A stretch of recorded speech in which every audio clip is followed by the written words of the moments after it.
Okay, so you are watching the Singapore FinTech Festival's 24-hour coverage on the Global Common Channel. It is the Talent Summit. And now we're going to get into the subject of building Europe's leading InsurTech. For the next session, Stefan Klestil, General Partner and Head of FinTech at Speedinvest, will be moderating the conversation with Julian Teicke, who is Founder and Chief Executive Officer of wefox Group, as we explore what it takes to build Europe's leading InsurTech company. So let's head over to join Stefan and Julian to discover what it takes. Super happy to welcome Julian Teicke here at the Singapore FinTech Festival. He's the founder and CEO of wefox, the leading European InsurTech.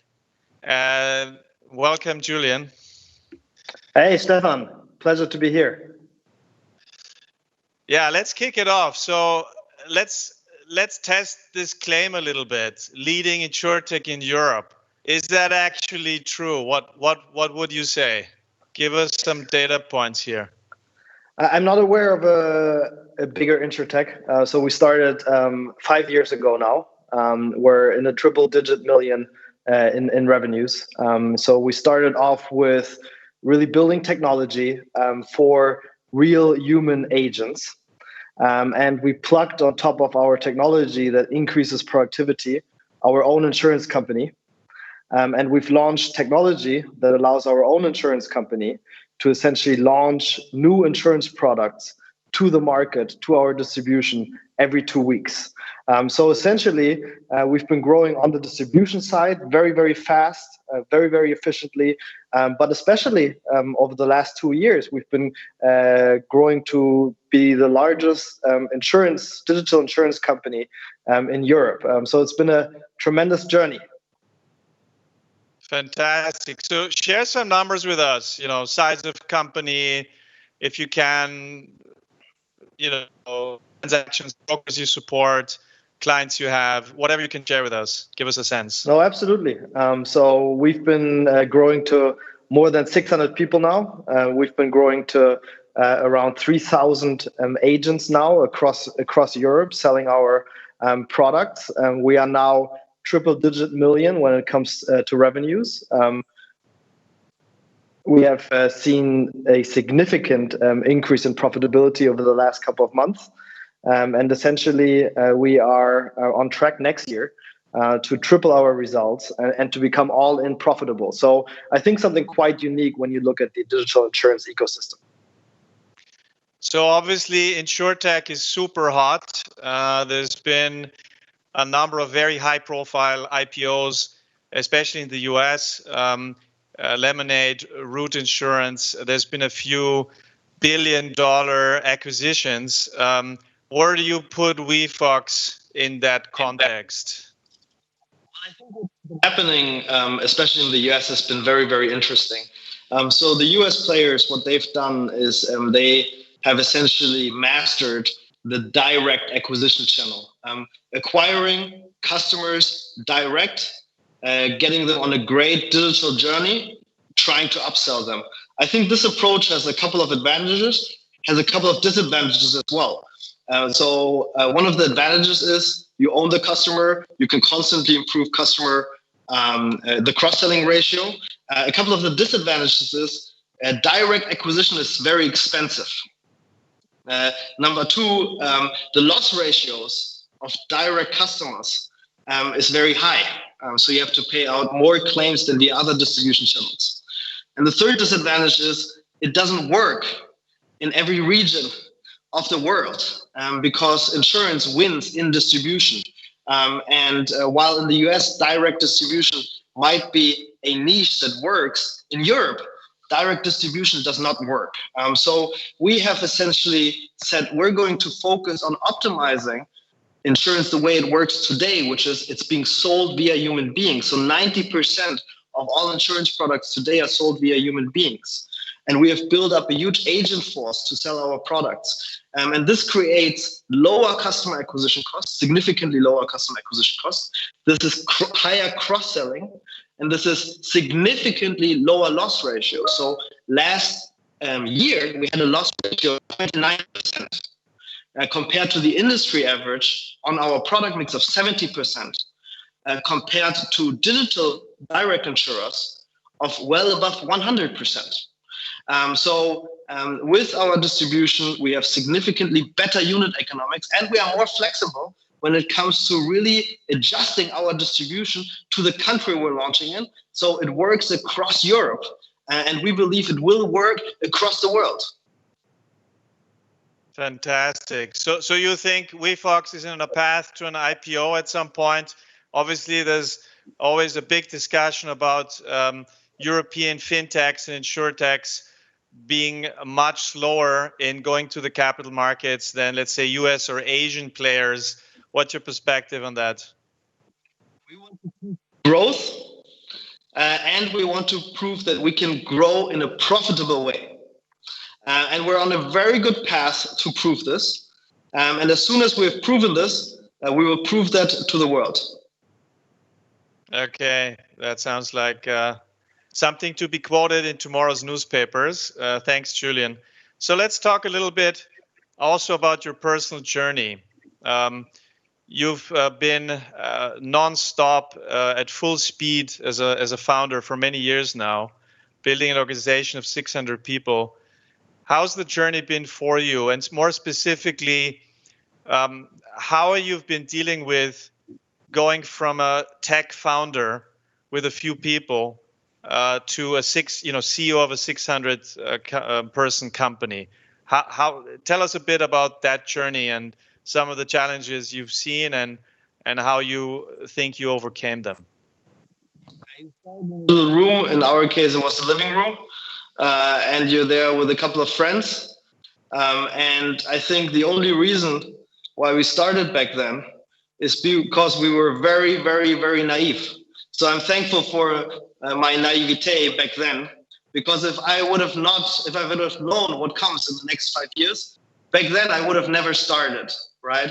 So being naive at the very beginning was very, very helpful.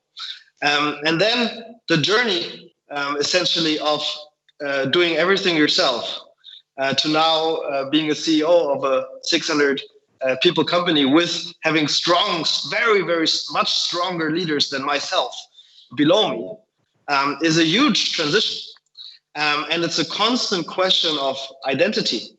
So what is it that I can do as a CEO here to add value to my organization with having these amazing managers in place that have built great companies and have significantly more experience? What is it that I can add in terms of value? So, every couple of weeks, essentially, it's a new invention of myself as a CEO, right?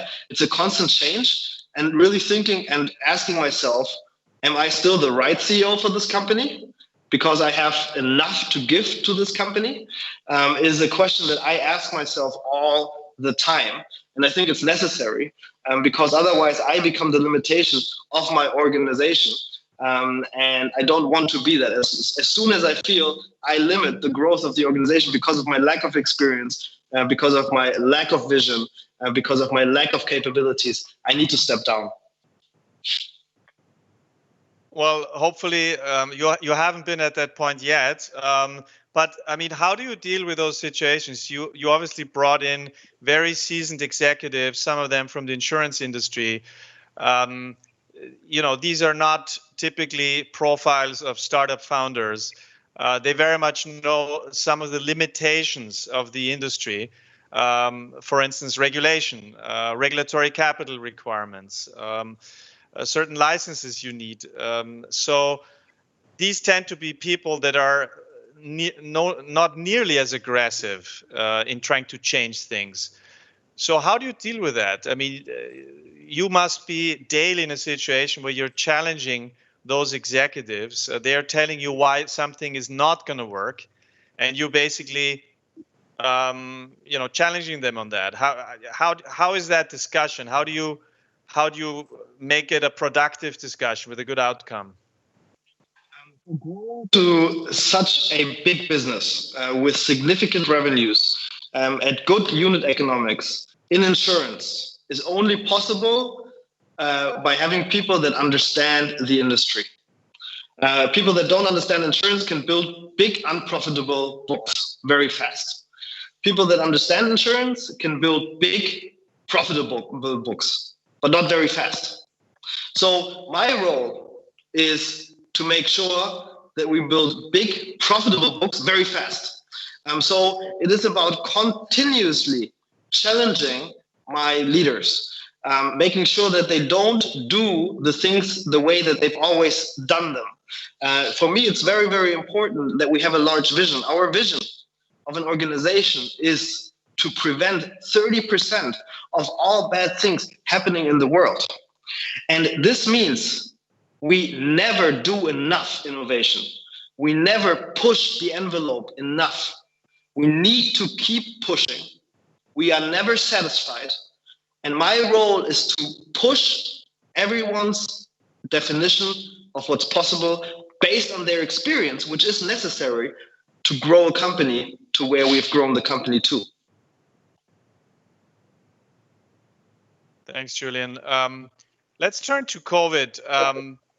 You did something quite unusual. You were part of a, let's say, alliance in Germany of startup founders like yourself and very big companies in Germany to develop the Corona app.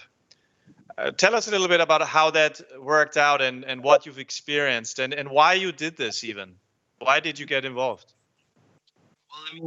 Well, I mean, everyone was nervous. So for me, the first thing was, okay, how do I make sure, the business is set up correctly? And we managed to set up the business more than 100%. We have done some great changes that show our resilience as a business, and we have actually profited from the digital need insurance consultation space, where our advisors were only able to advise customers fully digital. So our platform actually scaled, and we have had better results than anticipated. But of course, back then, this was my number one priority. My number two priority when it all started was, how can we use our unique skills and capabilities as a tech industry in Germany to help save lives and not crush the economy at the same time. So we built an alliance of all of the unicorns in Germany. We called the government. We started building an application, a tracing application, together with SAP and Telekom and the German startup scene.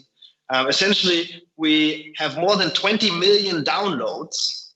And this is the most successful app in Germany in terms of downloads. We beat Pokemon Go, we beat WhatsApp, right? Just in a very short period of time. And I'm confident that we did save hundreds of lives in Germany. The situation is still very, very difficult in Germany, especially now with the second wave. But I think technology has saved lives in the last couple of months. And this was our ambition. And we're very proud as innovators of this country to have contributed. That's great. So have you received a gold medal or any sort of sign of honor from Angela Merkel yet? Or when is that coming? That's fine. So we haven't, and everybody's busy. All right.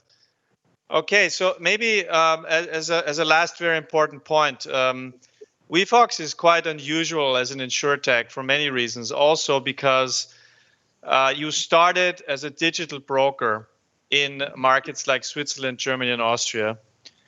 You then started your own direct carrier called One. And recently you launched something I'm not sure everyone is aware, but it's called Kobo, or wefox Connect, and is basically a whole technical ecosystem with carriers, brokers, and end consumers participating. So try to make sense for us in the audience about how it all fits together. We built the Kobo technology platform as the tech platform that allows our own insurer to launch new products, new insurance products, very, very fast to our distribution channel. So we're now down to launching a new product every 2 weeks. And we realized that this tech that we've built is so good that other insurance companies want it. So we said, all right, we're going to build it in a way where not only our own insurer can build products for digital distribution channels very, very fast, but other insurance companies as well. And we believe that over the next 10 years, the digital distribution channel is going to be the strongest distribution channel for insurance companies in the world. And we're going to build this platform so that insurance companies all around the world can connect to digital distribution channels all around the world and launch products based on the needs of a distribution channel, the fast changing needs, very, very quickly. And we want to be the platform for the future largest distribution channel of all insurance companies in the world. And how does One tie into it? And how has One been doing? They launched in Germany, and now recently, just last week in Switzerland. This is probably the most direct competitor to, let's say, a Lemonade. Lemonade has been trying to come to Europe. So tell us a little bit about that. One essentially is building all of its products on the Cobalt platform and has that ability to launch products very, very fast on the Cobalt platform and then in our own distribution, but also other digital distribution channels. So essentially, without our own insurance carrier, we would have not been able to build that platform. And our own insurance carrier, because of being the fastest on our own platform, is currently beating all other insurance companies in the markets it's present. So Germany, last year, we launched motor insurance, household liability. We're already amongst the top selling insurance companies of the entire country, beating Allianz, AXA, and so forth. When we look at Switzerland, we have such a power in the distribution. We are the #1 distribution channel in the entire country. Again, Switzerland, one of the most profitable insurance markets. We just launched our own insurance product, One, in the market. And we're very sure that we're going to have tremendous results over the next 12 months, beating many of the incumbents in Switzerland with our own insurance, with our ability to launch products very, very fast via our own distribution.